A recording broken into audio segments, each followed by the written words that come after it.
For 9 years, Owen Parker turned a division that was bleeding money into the strongest profit engine. At Blackthorn Dynamics, he kept the hardest clients from walking away, rescued contracts that everyone else had already written off, and carried the weight of an entire department on his back without ever asking for the credit. Then, in a meeting attended by the whole company, Chief Executive Celeste Blackthorn pointed to her nephew, a young man fresh out of business school, and told Owen flatly that from now on he would report to him. Owen did not argue. He set his employee badge on the table and walked out. 6 months later, Celeste showed up at his office, begging for help. Owen Parker arrived at the Blackthorn Dynamics Tower in Chicago before almost anyone else, carrying his own coffee instead of letting an assistant fetch it, wearing a suit that had seen more winters than most of the junior staff had years of employment. He did not need an entourage to be recognized, because the recognition had already been earned through 9 years of showing up when things fell apart and staying invisible when they went right.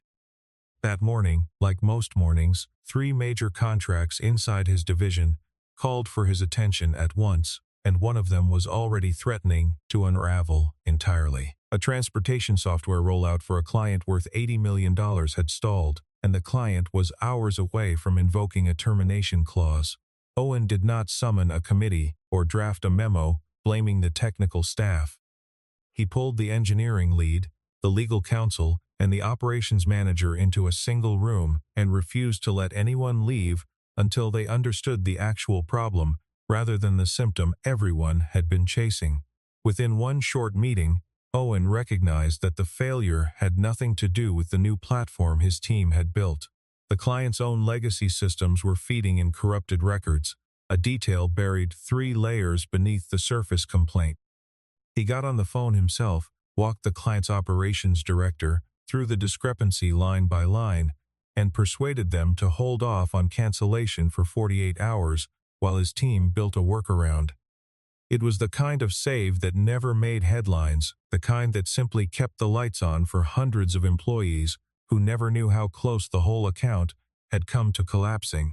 Watching how people gravitated toward Owen throughout the building, it became clear he was not merely a division head on an organizational chart.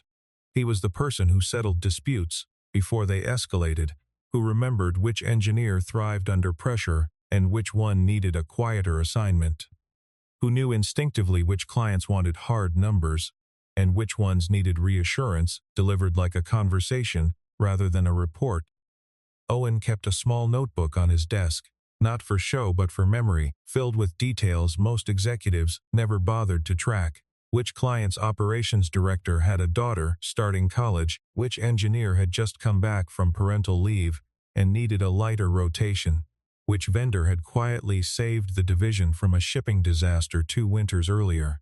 He believed competence without context was hollow, and he built his reputation not on grand pronouncements, but on 1,000 small acts of attention that added up to something resembling trust.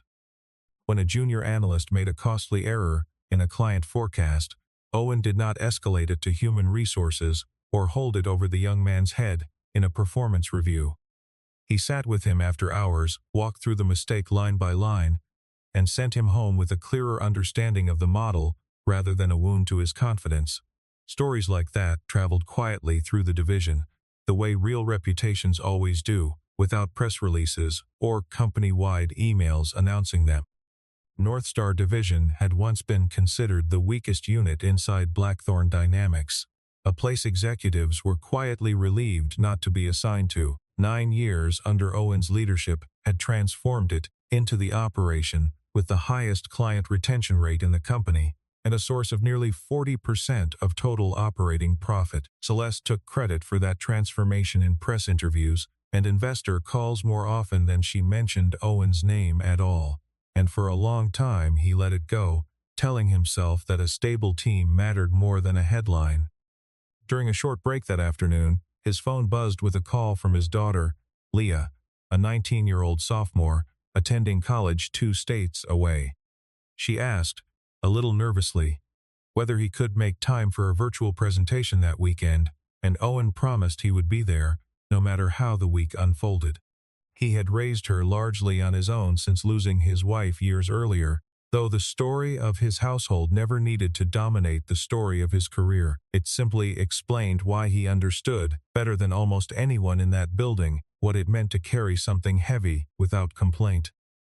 Later that same week, a calendar invitation appeared in Owen's inbox for something called a special restructuring session.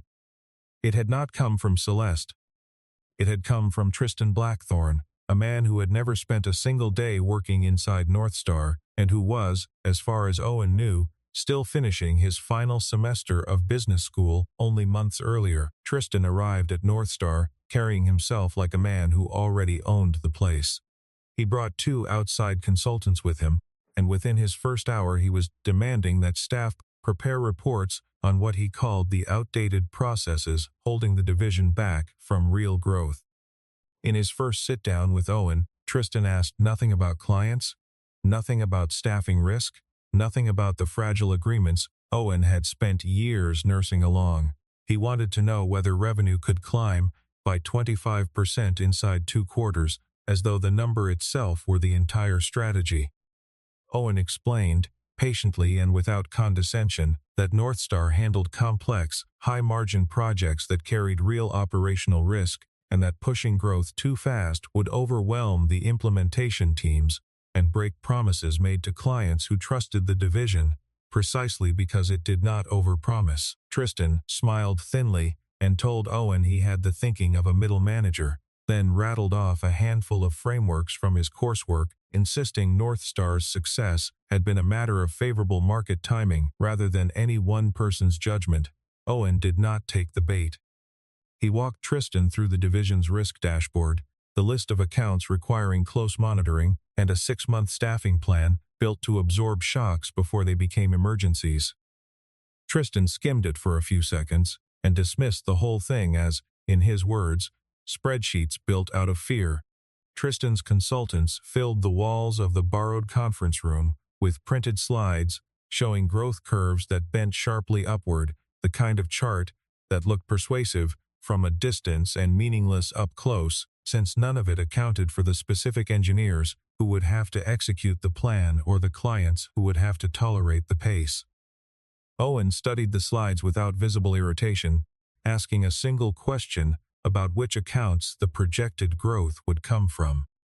Tristan waved the question away, saying the details could be worked out later, that vision mattered more than arithmetic at this stage. Owen had heard variations of that sentence before, usually from people who had never once had to explain a missed deadline to a client who was already skeptical of promises.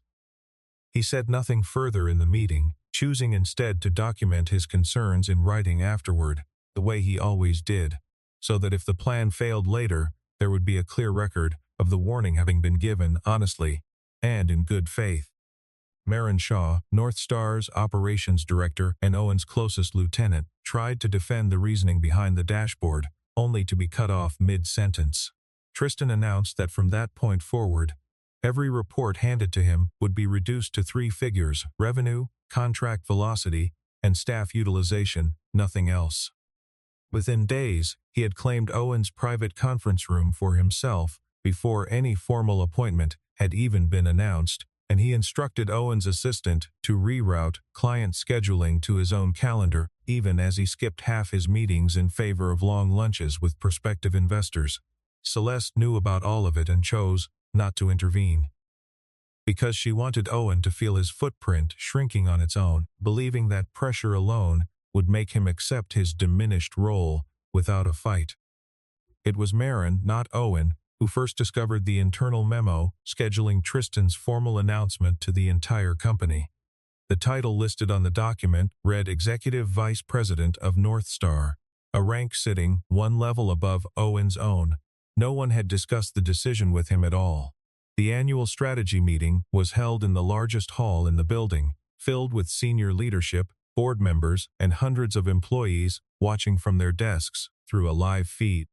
Owen had assumed, perhaps naively, that Celeste would at least speak with him privately before making any announcement of that magnitude. Instead, she chose to turn his demotion into a public spectacle, a demonstration of authority. Delivered in front of an audience, large enough to make resistance humiliating. Celeste opened by calling Northstar the crown jewel of Blackthorn Dynamics, then invited Tristan onto the stage beside her. She announced that Tristan would take responsibility for reshaping Northstar for what she called a new era of growth. Owen would retain his title as division head, she said, but every significant decision would now require Tristan's approval first. In front of hundreds of colleagues, she turned to Owen directly and told him he had done fine work, but that building a division and leading it into the future were two entirely different skills. Owen asked, in a level voice that carried through the silent hall, whether she was asking him to remain accountable for results, while handing the actual decisions to someone else. Celeste answered coldly that from that day forward he would report to her nephew, and that a genuinely loyal employee would not treat the arrangement as an insult. Tristan added that Owen still had plenty to learn if he could just adjust his thinking, a remark that drew a wince from several executives seated nearby, though Celeste mistook their discomfort for quiet agreement. Owen walked up onto the stage, unclipped his badge, and set it down in front of Celeste without raising his voice or threatening anything.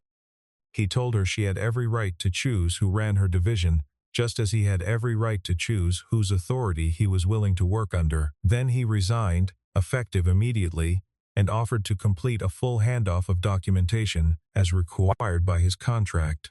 Celeste laughed it off, certain he was staging a negotiation for a raise and had building security walk him out to prove that no one, however valuable, could challenge her authority and remain standing afterward. As Owen passed the Northstar team on his way out, no one clapped and no one objected, because the room was still too stunned to react at all. Celeste watched that silence and told Tristan, with satisfaction, that by Monday morning everyone would have forgotten Owen had ever worked there. The hall stayed quiet for a long moment after the doors closed behind Owen, the kind of silence that settles over a room when everyone realizes at once that something irreversible has just happened. A few executives exchanged glances but said nothing, unwilling to be the first to question a decision Celeste had made so publicly and with such evident confidence. Outside, in the parking garage, Owen sat behind the wheel of his car for several minutes before starting the engine, not out of regret but out of the strange, unfamiliar quiet of no longer being needed by anyone in that building. He drove home without turning on the radio, replaying the morning, not with anger, but with something closer to relief, the particular relief of finally setting down a weight he had carried for so long that he had forgotten what it felt like to stand without it. On Monday morning, Tristan opened the division's operating systems and found every document exactly where it should be, every process fully outlined, every handoff completed to the letter. What none of it could tell him was who to call the moment a major client abruptly threatened to pull out of an active rollout, because that kind of knowledge had never lived inside a folder. It lived inside a man who was no longer answering his phone for Blackthorn Dynamics at all. Owen had taken nothing with him when he left. He had not copied a single file, deleted a single record, or reached out to a single employee to follow him out the door. He had left behind everything the role required, on paper. What Tristan discovered within days, however, was that a manual could describe an ordinary process, but it could never replace 9 years of judgment built through handling the situations no manual anticipated. When Halcyon Freight, the division's largest client, requested a call with Owen about a data discrepancy threatening their rollout, Tristan announced that Owen was no longer necessary and personally ran the meeting instead. Rather than acknowledge the severity of the problem, he delivered a polished presentation promising completion 3 weeks ahead of the original schedule. Grant Whitmore, the blunt and unsentimental chief executive of Halcyon Freight, listened carefully and understood immediately that the young man across the table did not yet grasp how serious the underlying risk actually was. To prove that Owen had simply been overly cautious, Tristan began dismantling the very safeguards that had kept Northstar stable for years. He canceled the weekly risk review meetings that had once caught small problems before they became public failures. He pushed engineers already stretched thin onto additional new projects Without adjusting timelines, he reassigned two of the division's most experienced specialists over to the sales team, chasing new signatures instead of protecting existing delivery. He rewarded staff for the number of contracts signed rather than the quality of what got delivered afterward. He instructed employees never to bring up Owen's name in meetings, as though the mere mention of him constituted disloyalty. He also stripped Marin of her authority to pause a project when the data did not add up, a power she had used sparingly but decisively for years. Employees who had once felt free to flag a problem the moment they spotted it began keeping their concerns to themselves, watching colleagues get reassigned or quietly reprimanded for raising exactly the kind of warning Owen had always welcomed. A culture that had taken 9 years to build began eroding within weeks, not through any single dramatic decision, but through the accumulation of small signals that honesty was no longer rewarded the way it once had been. Meetings that used to run 20 minutes because everyone trusts the numbers on the screen now stretched into hours of hedging and careful phrasing as staff tried to describe real problems without sounding like they were undermining the new leadership. Marin noticed the shift first in the body language of her own team, the way people glanced at the door before speaking freely, the way enthusiasm curdled into caution. She kept doing her job as well as she could, but she began saving copies of every email exchange, sensing that the ground beneath all of them was no longer as stable as it looked on paper. When Marin warned him that one of the newly signed contracts relied on data that had never been properly validated, Tristan accused her of clinging to what he called Owen's bureaucratic legacy. Owen, meanwhile, returned to a quiet apartment where his phone, for the first time in years, did not ring constantly with work emergencies. He sat through Leah's entire virtual presentation without interruption, something he had rarely managed before, and afterward she asked gently whether he regretted what he had done. Owen admitted he was worried about what came next, but told her that a job could pay someone's bills, though it was never entitled to take a person's self-respect in exchange. He did not rush into another position. Instead, he spent several weeks revisiting old offers he had once turned down out of loyalty to a company that, it turned out, had never truly returned that loyalty. A former client introduced him to a group of investors searching for someone who could rescue struggling technology firms from the inside, and Owen accepted a small consulting project entirely unconnected to Blackthorn Dynamics. While Owen quietly helped a new client recover a contract everyone else had assumed was already lost, Northstar received its first serious blow. Halcyon Freight froze an $18 million payment after the division missed a critical implementation milestone, a failure that would have been unthinkable only months earlier. Rather than acknowledge that Tristan's decisions had caused the collapse, Celeste insisted publicly that Owen had built a system so dependent on one person that he had deliberately engineered the company's failure after leaving. She ordered the legal department to investigate him for any wrongdoing. The investigation turned up nothing at all. There was no evidence of stolen data, no deleted files, no employees Owen had contacted, no clients who had signed with him, and every access credential he once held had been surrendered exactly according to policy. Celeste's fury only deepened because she could not manufacture a betrayal that had simply never occurred. Talented people began leaving on their own without coordination or encouragement from Owen. A technical director resigned after Tristan publicly blamed him for failures caused directly by Tristan's own compressed timelines. 2 account managers left for competitors soon after. Owen refused to hire any of them himself, unwilling to give Celeste even the appearance of poaching. Marin stayed behind out of a sense of responsibility to the people still on her team, carefully documenting every warning she sent to Tristan through the company's official channels so there could be no confusion later about who had raised the alarm and when. In one meeting, Tristan declared that Owen Parker had convinced everyone the division could not survive without him, and vowed to prove he had never been special at all. Moments later, a screen at the front of the room lit up with notice that a second client was now formally requesting an exit from their contract. Owen's first consulting engagement succeeded well beyond expectations, saving the client company from millions in potential penalties, and word of his work spread quickly to two additional businesses in similar trouble. He founded Parker Ridge Advisory, a lean restructuring consultancy, hiring a small team of specialists drawn from a range of industries, deliberately avoiding anyone tied to Blackthorn Dynamics. His reputation grew because he did not simply hand clients a diagnosis and walk away. He stayed embedded with their teams until the underlying systems were actually fixed. Grant Whitmore eventually reached out directly, careful not to ask Owen to disclose anything confidential about his former employer, and, instead simply asking whether Parker Ridge might provide an independent assessment of the Halcyon rollout once the existing contract term expired. Owen agreed, on the condition that every legal boundary be respected without exception. Celeste came across a trade publication praising Parker Ridge for rescuing a struggling logistics firm in under a month. She tossed the article aside and dismissed it as luck, unwilling to entertain any other explanation. Julian Cross, the chairman of the board, quietly kept his own copy. That same quarter, financial reports showed that for the first time in 9 years, Northstar had not merely missed its targets, but had recorded an outright operating loss. Celeste ordered the finance team to delay presenting the figures to the board.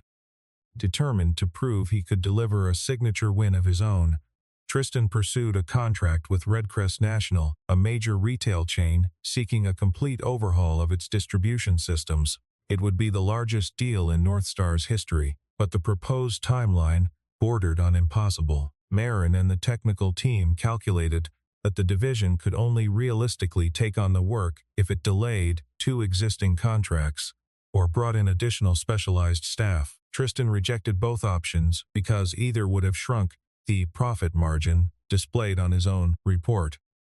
He told Marin that Owen had trained everyone to look for reasons to say no, while he intended to teach them how to win instead.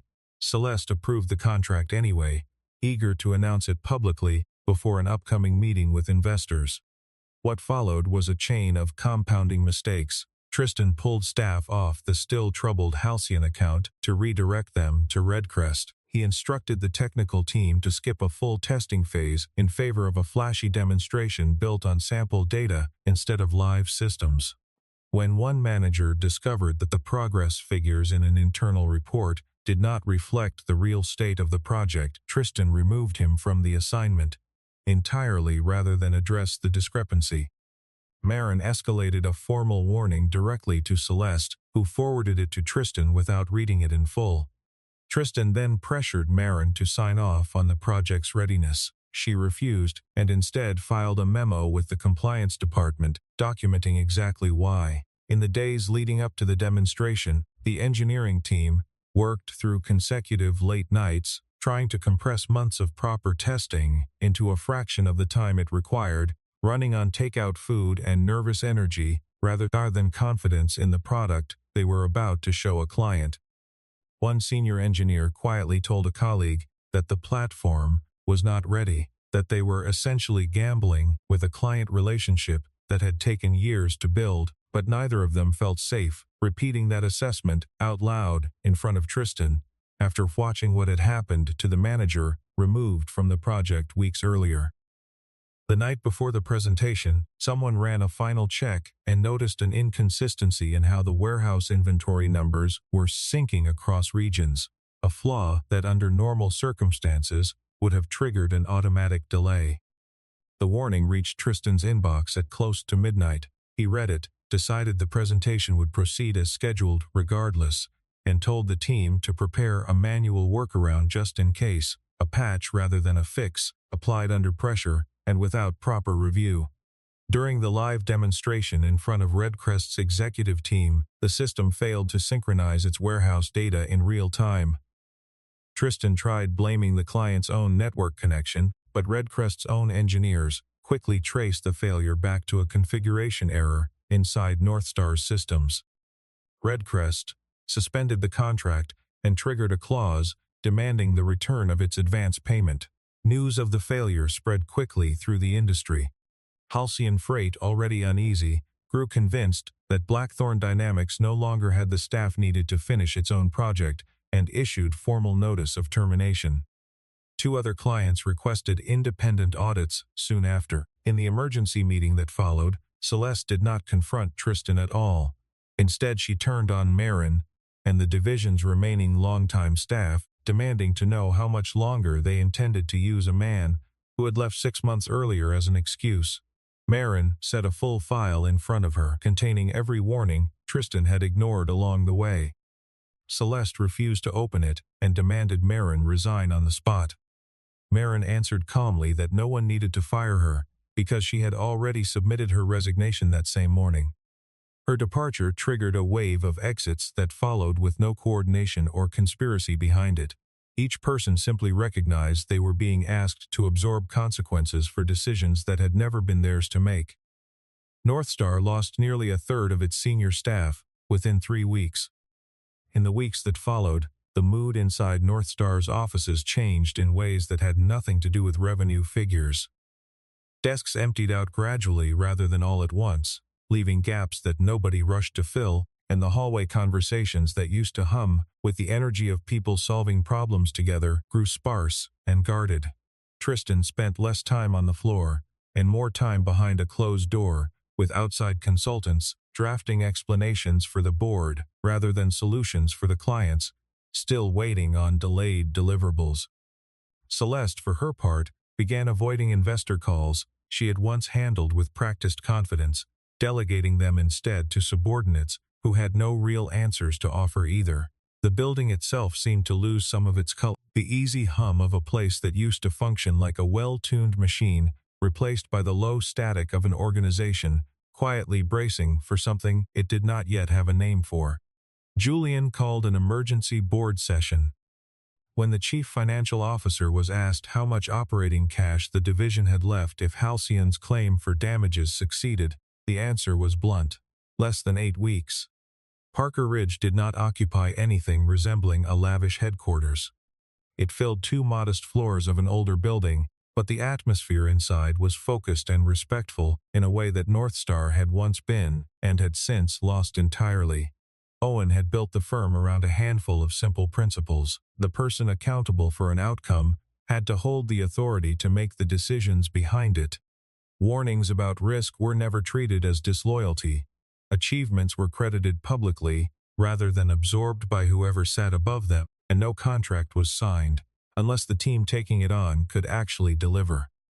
The company was steady rather than sprawling, but it was profitable, and its reputation was spreading fast through word of mouth alone. Owen had spent the months since his resignation rebuilding something from almost nothing, hiring carefully, turning down clients whose timelines seemed built for headlines rather than results, and insisting that Parker Ridge would grow only as fast as its people could sustain without burning out.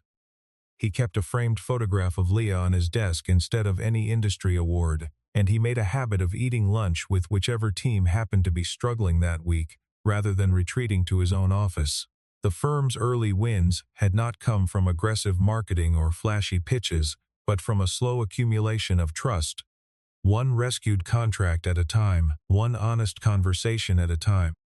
By the time Celeste's car pulled up outside, Parker Ridge occupied both floors comfortably, its walls still mostly bare, its culture still young but already unmistakably different from the one Owen had left behind. Celeste arrived without any warning at all.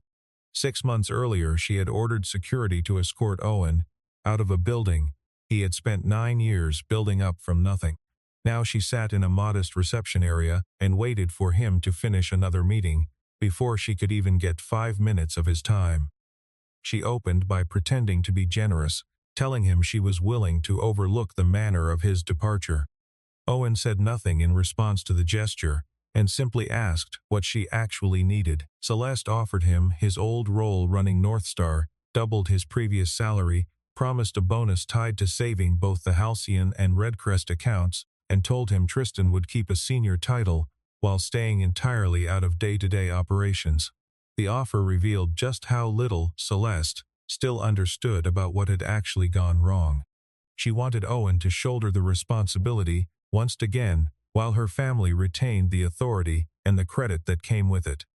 Owen told her plainly that North Star could not be saved by placing him back inside the same broken structure that had failed it in the first place. Celeste's composure cracked, and she reminded him that she had given him his chance years earlier when he was still an unknown manager with no real name in the industry. Owen answered that she had given him a title, and in exchange he had handed her a division worth billions of dollars, so neither of them owed the other anything further. What she had done, instead, was destroy whatever respect had once existed between them. When she threatened to make sure no client would ever feel safe working with Parker Ridge again, Owen simply slid a folder across the table toward her. It was not a lawsuit, and it was not evidence assembled for retaliation. It was a set of formal letters of intent from Halcyon Freight, Redcrest National, and 2 additional clients, each stating a willingness to sign or resume work only if North Star were separated from Blackthorn Dynamics entirely and placed under an independent leadership team headed by Owen. He was not there to negotiate his way back onto someone else's payroll. He was preparing to acquire the very division Celeste had allowed to collapse. Celeste laughed it off, insisting he could never afford to buy it. Owen told her he did not need his own money for that, only enough people who still believed the division was worth saving. The door opened behind her, and Julian Cross walked in, accompanied by representatives from 2 investment funds. Julian informed Celeste that the board had launched an independent inquiry after discovering she had delayed presenting the company's true financial losses. The findings were damning in their simplicity. Celeste had known Tristan lacked the experience for the role and handed him full authority regardless. Numerous internal warnings had been ignored at every level. Progress reports for the Redcrest project had been misrepresented before they ever reached investors. Celeste had concealed the true scale of North Star's losses for months. Her continued insistence on keeping Tristan in place had directly cost the division clients who refused to negotiate as long as he remained involved.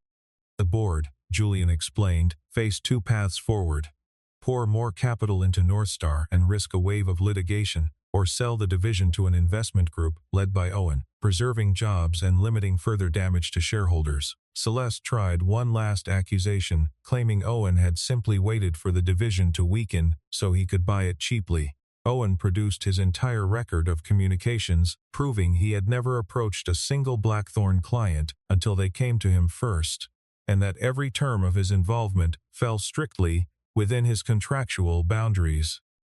He had even offered a price above the value of a straightforward asset liquidation, because he wanted to keep both the staff and the North Star name intact. The accusation of sabotage collapsed entirely under its own weight. Tristan was summoned into the room next. He blamed the staff for failing to adapt and accused Owen of having planted a culture of resistance before he ever left the company. Marin entered as a witness for the board's inquiry, laying out emails, internal memos, and risk reports that Tristan had dismissed one after another. He could not deny any of it, since every document carried his own electronic signature. Julian asked him a simple question. Over the past 6 months, how many major client meetings had he walked into without someone else preparing his answers in advance? Tristan had no answer to give. Owen did not demand a public apology from Celeste. His conditions were practical instead. North Star would be separated entirely from Blackthorn Dynamics. Employees, who had lost bonuses because of leadership's failures, would be compensated fairly.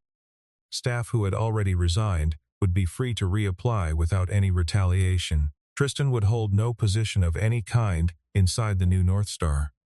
Parker Ridge would take over operational leadership. A meaningful share of ownership would be reserved for longtime employees who had kept the division running through its worst months. Julian announced that the board had already voted informally in favor of the deal. Celeste realized, sitting there, that her visit to Owen's office had never been a job interview at all. She had arrived as someone begging for rescue, while Owen had already become the partner the board needed to persuade, not the other way around.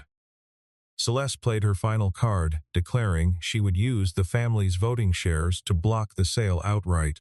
Julian set another resolution in front of her instead, one calling for her immediate suspension as chief executive over the concealment of material information from the board. Celeste called the board members who had once stood firmly behind her, only to find that mounting losses and the looming threat of litigation had eroded whatever loyalty remained. The Blackthorn family still held a substantial ownership stake, but not enough to shield Celeste from an emergency vote called on short notice. She was suspended from her role as chief executive pending a formal review, and Tristan's employment was terminated the same day. He reacted with fury, insisting Celeste had promised to protect him no matter what happened. For the first time, Celeste seemed to understand that the nephew she had elevated above the entire company had never once prepared himself for the consequences of failure. That evening, alone in his office long after the board members had gone home, Owen sat with the folder of signed agreements in front of him and felt none of the satisfaction he might once have imagined he would feel. He thought, instead, about the engineers who had worked those brutal nights before the Redcrest demonstration, about Marin's careful documentation that no one had wanted to read, about the ordinary people who had simply shown up to do their jobs inside a structure that had stopped protecting them.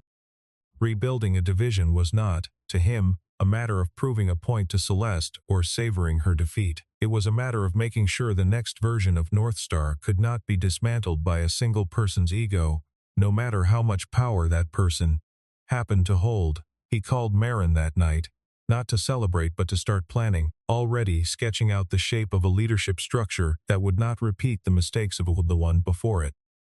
Owen did not celebrate their downfall. He understood that hundreds of innocent employees still had their livelihoods hanging in the balance, regardless of what had happened to the people at the top.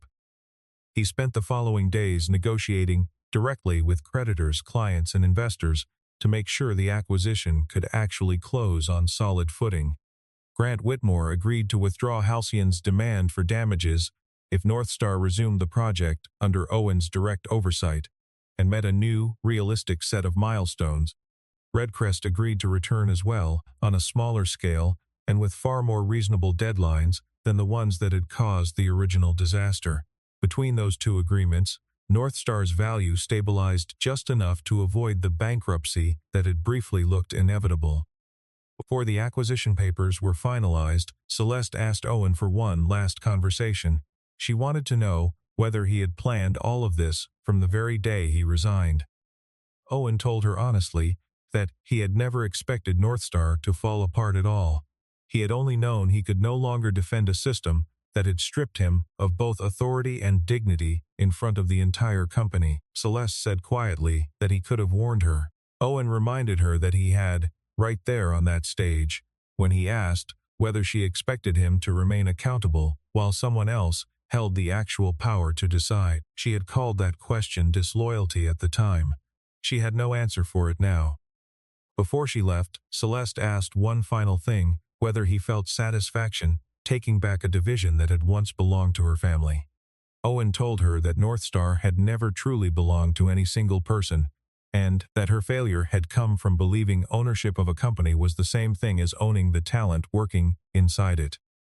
The deal was signed not long after, and Owen faced one last challenge of his own, walking back into the building he had once been escorted out of under guard.